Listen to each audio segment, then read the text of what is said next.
दोस्तों, टाटा स्टील की बात करें तो यहाँ पे कुछ बड़ी अपडेट निकल के आ रही है। टाटा स्टील ने यहाँ पे एक माइलस्टोन अचीवमेंट किया है। क्या है पूरी खबर, उसको समझेंगे। इसके अलावा टाटा स्टील के शेयर में रिजल्ट के बाद काफ़ी ज़्यादा गिरावट हो चुकी है। क्या इस गिरावट का फ़ायदा उठा के इन्वेस्टमेंट करना चाहिए या फिर इस स्टॉक से निकल जाना चाहिए। दूसरी तरफ अगर हम टाटा पावर की बात करें तो बहुत ही शानदार टारगेट निकल के आ रहे हैं। एक यहाँ पे देख लो कि जो बड़ा इन्होंने जो फैसला लिया था सोलर रूफटॉप का, वो इस समय फलीभूत हो रहा है इनके लिए। और सरकार की तरफ से जो हर घर मुफ्त बिजली योजना, उसका फ़ायदा कंपनी को मिल रहा है। कंपनी ने यहाँ पे करीब 1 लाख के ऊपर सोलर रूफटॉप इंस्टॉल करके एक इतिहास रच दिया है। क्या इस समय टाटा पावर में निवेश करना चाहिए, ब्रोकरेज हाउस की क्या राय है, उसको समझेंगे। साथ में टाटा मोटर्स की बात करें तो रिजल्ट के बाद यहाँ पे स्टॉक में भारी गिरावट देखने को मिली है फ्राइडे के दिन। और यहाँ पे कुछ अपडेट भी निकल के आ रही है जिसको इस वीडियो के माध्यम से डिस्कस करेंगे। क्या टाटा मोटर्स में इस लेवल पे खरीदारी की संभावना बन रही है या फिर निकल जाना चाहिए स्टॉक से। एक और कंपनी को डिस्कस करेंगे जो बहुत ही शानदार बोनस देने जा रही है। लेकिन फ्रेंड, उससे पहले अगर आप पहली बार हमारे चैनल पे आए तो चैनल को सब्सक्राइब कर दीजिए, एक बेल आइकॉन दबा दीजिए ताकि जब भी नया वीडियो बने पहला नोटिफिकेशन आपको मिले। वीडियो पसंद आए तो लाइक शेयर जरूर कीजिए। चलो फ्रेंड्स, वीडियो स्टार्ट करते हैं। मैं हूँ आपका दोस्त SP दवे और हमारे अपने चैनल ऑनलाइन कमाई में आपका बहुत बहुत स्वागत है। तो सबसे पहले टाटा स्टील के कारोबार की बात करें तो आज फ्राइडे को 158 पर क्लोजिंग थी। 2.86% की गिरावट देखने को मिली। स्टॉक काफ़ी नीचे आया। 184 का इसका ऑल टाइम हाई था, उससे स्टॉक नीचे है। अब इसके बीच में जो बड़ी गुड न्यूज निकल के आ रही है, टाटा स्टील और वेल्सपुन ने एक जॉइंट वेंचर्स बनाए दो। और जैसे कि ग्रीन हाइड्रोजन का निर्माण होगा तो उसको ट्रांसपोर्टेशन की भी जरूरत है। इसके लिए टाटा स्टील ने कमर कस ली है। तो जो हाइड्रोजन का जो एक तरह से दूसरी जगह पे पहुंचाने के लिए जो ट्रांसपोर्टेशन है वो इसमें काफ़ी क्रिटिकल लगे। और इसके लिए ही स्पेशल ग्रेड स्टील पाइप बनाने की तरफ टाटा स्टील आगे बढ़ चुकी है। तो यहाँ पे देखो कि टाटा स्टील और वेल्सपुन कॉर्पोरेशन ने मिलकर एक माइलस्टोन अचीवमेंट किया। इन्होंने ग्रीन हाइड्रोजन के लिए हाइड्रोजन कंप्लायंट APX65 ग्रेड का पाइप का निर्माण किया है। और आने वाले समय में ये जो पाइप है इनके लिए गेम चेंजर साबित हो सकता है। यहाँ पे देखो कि इनका जो टेस्ट में ये 100% मार्क के साथ में पास हुआ है इनका जो ये प्रोजेक्ट है। यहाँ पे देखो कि टाटा स्टील और वेल्सपुन कॉर्पोरेशन इंडिया की पहली कंपनी है जो इलेक्ट्रिक रेजिस्टेंस देखो वेल्डेड पाइप का निर्माण कर पाई है। तो 2022 में टाटा स्टील और वेल्सपुन कॉर्पोरेशन ने एक MOU साइन किया जिसके तहत इन्होंने हाइड्रोजन पाइप बनाने के लिए शुरुआत की थी। और अब ये जाके पूरी तरह से इनका जो सपना था सच होता है वो दिखाई दे रहा है इस समय। तो ये काफ़ी बड़ी गुड न्यूज़ है। लेकिन सामने एक बहुत बुरी खबर यह है कि टाटा स्टील को करीब 17,000 करोड़ रुपए ओडिशा सरकार को देना पड़ सकता है।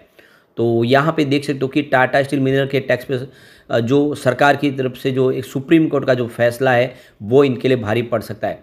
अगर जो मिनरल टैक्स के ऊपर कंपनियों के लिए जो अगर पुराना बकाया सब निकाल देते हैं तो ये बहुत भारी पड़ सकता है टाटा स्टील को। तो करीब एक सप्ताह पहले सुप्रीम कोर्ट की 9 जजों की संवैधानिक बेंच ने बहुमत से फैसला दिया था कि माइंस और मिनरल डेवलपमेंट एक्ट के तहत मिनरल पर दी जाने वाली रॉयल्टी टैक्स नहीं है। सुप्रीम कोर्ट की बेंच का कहना था कि राज्यों के पास उस जमीन पर सेस लगाने का अधिकार है जहाँ से उन्होंने मिनरल निकाले हैं। तो अगर ऐसे में अगर आप देखें ये टैक्स की अवधि अगर पीछे तक खींच ली जाती है तो जो पुराना जो जितना मिनरल्स के ऊपर इन्होंने अभी तक जो वहाँ से दोहन किया उस सब के ऊपर टैक्स लगेगा। और ये जो अमाउंट है बहुत बड़ी होने वाली है और ये टाटा स्टील के लिए जी का जंजाल बन सकती है।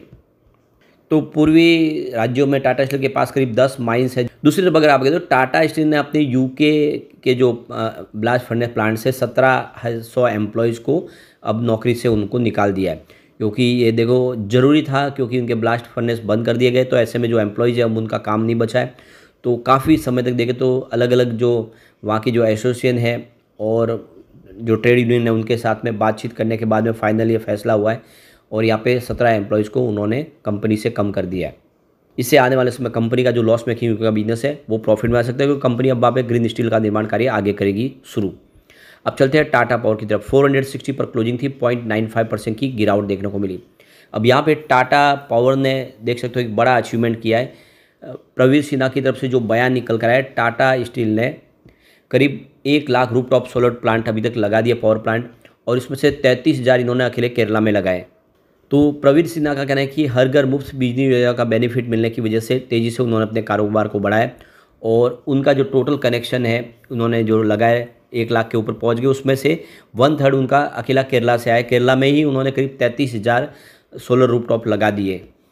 तो यहाँ पे कोची में घर घर सोलर स्कीम इन्होंने लॉन्च की है, जिसके तहत लगातार काफ़ी तेज़ी से है जो सोलर रूफटॉप लगाने का काम बढ़ रहा है। ऐसे में आने वाले समय टाटा पावर के लिए टारगेट भी काफ़ी अच्छे निकल के आ रहे हैं। टाटा पावर को लेकर इस समय मार्केट एक्सपर्ट बुलिश है।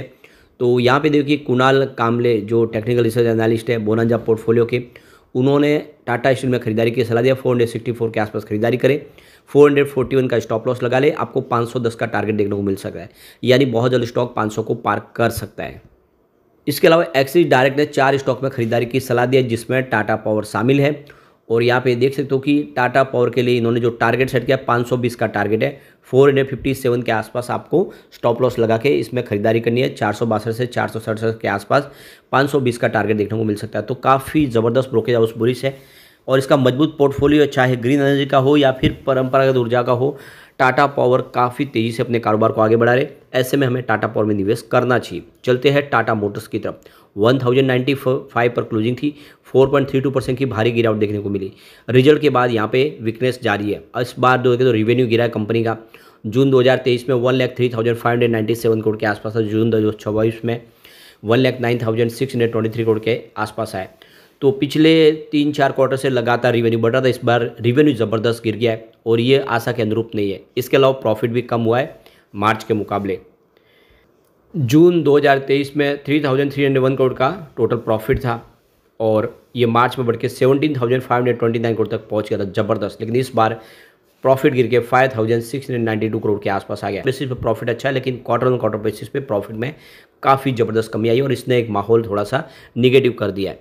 तो यहाँ पे रिजल्ट के बाद जो ग्लोबल ब्रोकरेज फर्म है यूबीएस, उन्होंने सेल की रेटिंग दी है और उसका जो टारगेट है 825 के आसपास दिया है। उनका कहना है कि ग्लोबल मार्केट में इस बार बिजनेस वीक रहा है और इससे आने वाले शेयर की प्राइस में कमी आ सकती है। वैसे नोमा की तरफ से इसका जो टारगेट है वो काफ़ी अच्छा है, करीब 1144 के आसपास का टारगेट दिया है। नहीं, नोमा की तरफ से इसमें खरीदारी की संभावना बन रही है।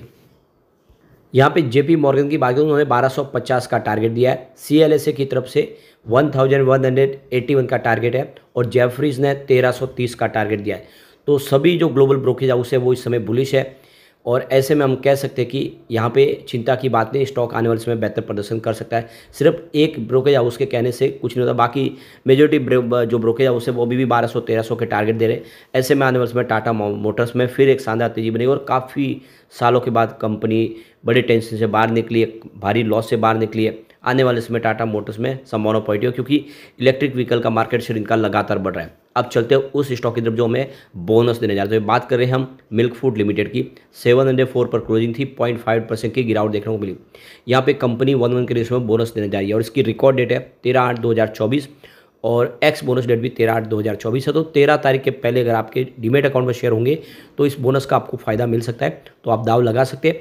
मिल्क फूड की बात करें तो यह डेयरी प्रोडक्ट बनाने वाली कंपनी है। हर तरह के, चाहे वो घी हो या फिर आइसक्रीम हो, दूध हो, इस तरह से मिल्क पाउडर हो, बहुत सारे प्रोडक्ट कंपनी बनाते, काफ़ी अच्छा पॉपुलर नाम है और बिजनेस काफ़ी अच्छा है और लगातार प्रॉफिट में कंपनी बनी हुई है, दाव लगा सकते हैं। लेकिन फ्रेंड, कोई भी इन्वेस्टमेंट करने से पहले अपने फाइनेंशियल एडवाइजर्स बढ़ ले या अपना खुद का रिसर्च करें, क्योंकि मैंने वीडियो आपके एजुकेशनल पर्पज़ के लिए ही बनाया। वीडियो पसंद आए तो लाइक से जरूर कीजिए और चैनल को सब्सक्राइब कर दीजिए। Thank you.